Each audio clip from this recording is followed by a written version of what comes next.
Então, esse artigo surgiu numa aula de mestrado e doutorado que eu dou na UNB. Eu tenho uma disciplina no mestrado e no doutorado da UNB chamada Estado e Regulação. E nessa disciplina a gente estava lendo, né, um livro chamado Prophets of Regulation, que conta a história dos 4 grandes profetas da regulação americana. Brandeis é um deles. E os 2 coautores desse texto, o Luiz Guilherme Rosa e a Júlia Mota, são brilhantes, são 2 alunos brilhantes que estavam fazendo um debate comigo na aula a respeito dos capítulos dedicados a Brandeis.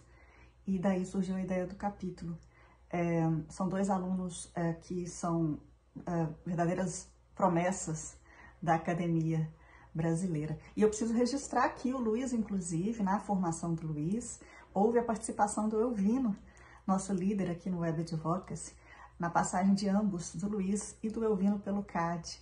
E, enfim, tanto o Luiz quanto a Júlia são alunos brilhantes e esse texto surgiu em sala de aula.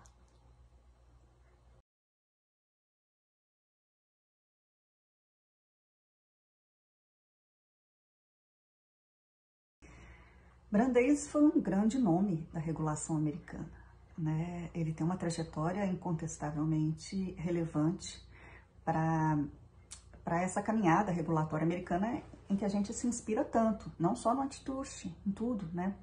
E ele, de fato, teve uma participação na construção americana indiscutível, né?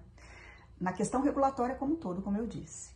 Mas para o antitrust, geralmente as pessoas focam na trajetória dele na Suprema Corte. Só que ele foi para a Suprema Corte aos 60 anos de idade.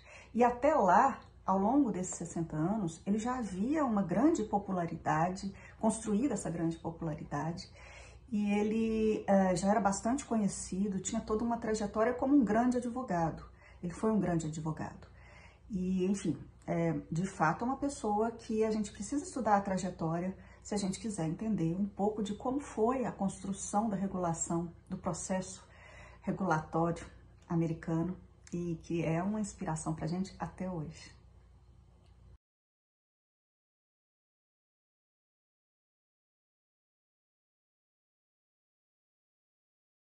Pois é, essa é a pergunta. Afinal, para que serve o antitrust? Qual é o objetivo dele? E é uma pergunta que não apenas ocupa o Brasil e os estudiosos do antitrust no Brasil, como também, como na verdade toda a comunidade antitrust global está debruçada sobre isso, né? Sobre essa angústia. Mesmo locais onde há uma construção centenária, como os Estados Unidos. A relação entre Big Techs nesse contexto e os neobrandeisianos é que talvez haja um grupo de pessoas que entenda que o tamanho deve ser um dado a ser levado em consideração, o tamanho dos agentes econômicos deve ser um dado a ser levado em consideração quando da resposta a essa pergunta, né?